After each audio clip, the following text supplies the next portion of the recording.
So, when a television show spends like 5 solid years building up this intense pressure cooker, you naturally expect the finale to just be this massive, blinding explosion. Oh, absolutely. You want the fireworks. Right. You expect all that narrative tension to launch into the sky so you can sit back, eat your popcorn, and, watch the pretty colors. But what happens when the writers decide to just lock the doors, seal the vents, and turn up the heat until you literally can't breathe? You get the series finale of The Boys Season 5. Exactly. Welcome to the Deep Dive. Today we're taking a really comprehensive look at why this ending left half the fan base absolutely sweating and, well, the other half just screaming in frustration. This is such a wild split, honestly. It really is. We've pulled together this massive stack of pop culture critique, audience reaction summaries, and some really detailed review notes covering this final season. The mission today is to break down exactly why this finale divided everyone so sharply. Because the division is it's stark. Yeah, so we're going to unpack the terrifying evolution of Homelander, dissect Billy Butcher's ultimate moral dilemma, and explore this really rare emotional high with A-Train's arc. Which I still can't believe actually happened. I know, right? And finally, we'll answer the ultimate question for you. Was this a satisfying thematic conclusion or just a really messy setup for a cinematic universe? That's the million-dollar question, isn't it? It is. And, I mean, just to tease the reviewers' ultimate verdict here, they gave the season an 8 out of 10. They noted that while it might be a messy ending, it is absolutely a memorable one. An 8 out of 10 is surprisingly high when you look at, the Reddit threads right now. Oh, totally. The internet is on fire. But let's start with the escalation, because the overarching narrative doesn't really ramp up this season. It starts at an absolute sprint. Yeah, the reviewers really highlighted the incredibly fast pacing. It's just this constant tension building toward catastrophe. And, I mean, all of it is centered around Homelander. Always Homelander. But he's a very different Homelander than the one we met back in season 1. He's closer to absolute power than ever. Way closer. The whole world just feels darker. More authoritarian, just desperate. And Anthony Starr, I mean, he delivers another incredible performance. He's so good. But the reviewers point out that Homelander is completely detached from reality now. He's obsessed with control and his legacy and basically becoming greater than human. Right. And the most terrifying aspect isn't even his superpowers anymore. It's that people willingly follow him. Okay, let's unpack this for a second, because Homelander is no longer just a superpowered bully. He's like a cult leader who finally got the nuclear codes. That is a terrifying way to put it, but yeah, it's accurate. But doesn't the fact that the show stops treating him as this, misunderstood villain looking for love, doesn't that fundamentally change the genre of the show? How do you mean? Well, it feels like it shifts from superhero action to straight-up political horror. Like, he's just giving speeches and people are cheering for awful things. Oh, I totally see that. And the critical analysis actually validates that exact point. The show really doubles down on this authoritarian control. Right. And the reason why this matters is that the shift from a physical threat, a guy who can just laser you in half, to an ideological threat, it really reflects the show's core satirical bite. Because you can't just punch an ideology. Exactly.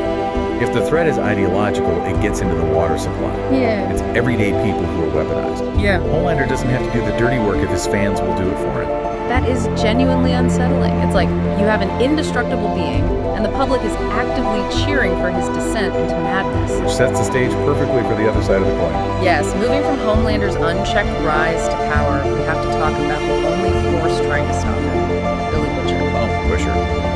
I mean, if the villain has the masses on his side, you have to wonder what extreme measures the anti-hero is going to take. And Butcher takes all of them. He is entirely driven by revenge at this point. And this brings us to the virus. The soup-killing virus. Yeah. He gains access to this virus that is literally capable of ending the entire soup population. Every single one. Which brings up the core moral dilemma of the season. Yeah. Can you stop a monster without becoming one yourself? Okay, here's where it gets really interesting for me, and I have to push back here. Butcher is literally holding a biological doomsday device. So, doesn't deploying a virus that wipes out an entire population actually make Butcher worse than Homelander? Ooh, that's the heavy question. And the reviewers actually explore this as the strongest thematic idea of the final season. Because it's mass genocide. It is. And the expert analysis points out that Butcher's obsession with revenge is the dark mirror to Homelander's obsession with power. Right, they're basically two sides of the same Exactly. messed up coin. Exactly. Butcher is willing to eradicate a whole species just to feel like he's won. And the show forces you, the viewer, to question the cost of that victory. Because for years, the audience has cheered for Butcher's brutal methods. Yeah, we wanted him to get his revenge. But when you scale that brutality up to a biological weapon, it's like, wait, are we the bad guys for rooting for this?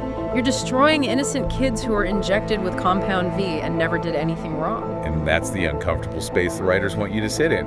If Butcher releases that virus, he destroys the monster, sure, but he becomes the exact God-playing authoritarian he's fighting. It's just a pitch black moral spiral everyone loses. But surprisingly, after diving into all this pitch black stuff, there is a pivot. A very unexpected one, yeah. Yeah, the reviewers point out a surprising contrast in the season. A moment of genuine, uncynical, emotional payoff. Which is so rare for this show. It really is. We are talking about A-Train's redemption. One of the biggest emotional shocks early in the season, for sure. Because for years, he was one of the show's most selfish characters. I mean, his carelessness is what started the whole series. Right, the pilot episode. But his redemption arc this season concludes so beautifully. Many fans consider his send-off one of the best moments of the entire season. And honestly, finding a genuinely clean, emotional send-off in The Boys is like finding a delicate flower growing in a radioactive wasteland. That is a perfect analogy. It really is. It just startles you. Like, wait, there's heart in this show? Well, the critics provide some great context for this. They explain why this is so rare for a show dripping in dark satire. Right. A-Train's arc proves that the show can actually handle traditional character growth just as well as it handles cynical destruction. He doesn't just get a cheap, heroic death. Right, he actually has to live with his choices and walk away from the Vought machine. Exactly. He painfully dismantles the corporate system he used to protect. It's a sincere life, not just a flashy sacrifice. Which is amazing. But okay, if A-Train's ending was universally praised, why was the main finale so divisive? We really need to transition from these individual character arcs to the overarching climax of the series. Oh boy, the elephant in the room. The massive, world-ending elephant. Here are the factual details from the audience reaction summaries. Fans wanted a massive, world-ending battle. After years of escalation, they wanted the DBZ fight. Exactly.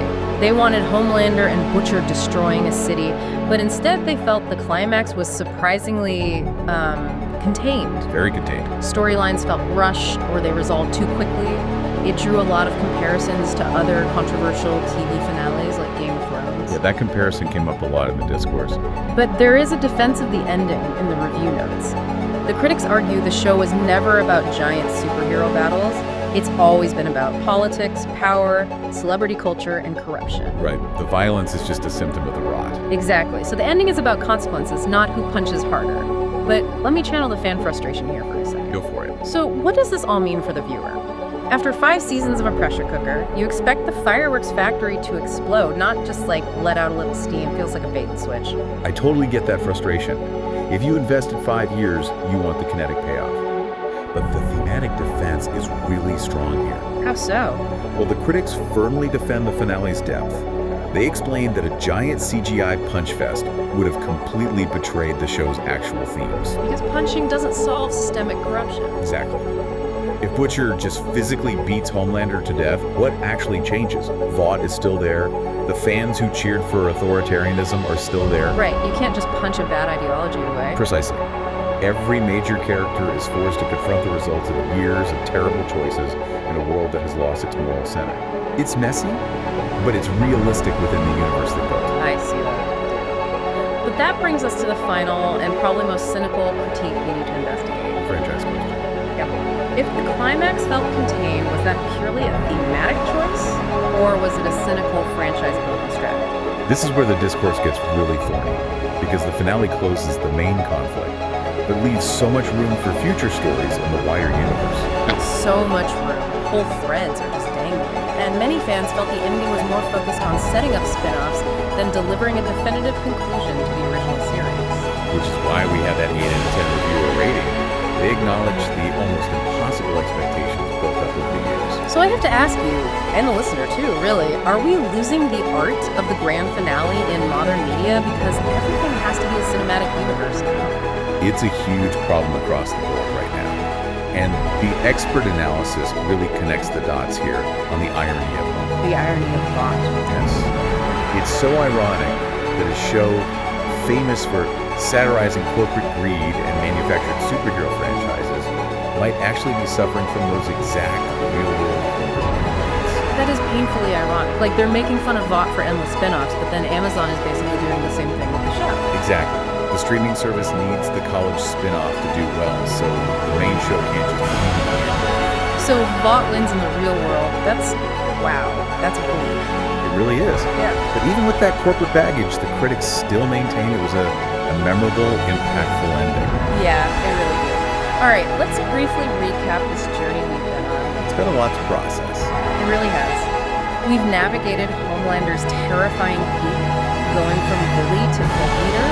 We looked at Butcher's apocalyptic virus and his dark moral dilemma. And we had that one bright spot with A-Train's shocking redemption. Right, the one piece of sincere hope. And of course, we dug into the fierce debate over a finale that clearly prioritized thematic consequences and maybe corporate spin-offs over explosive spectacle. It definitely asks a lot of the viewer. You can't just pass it that. You really can't.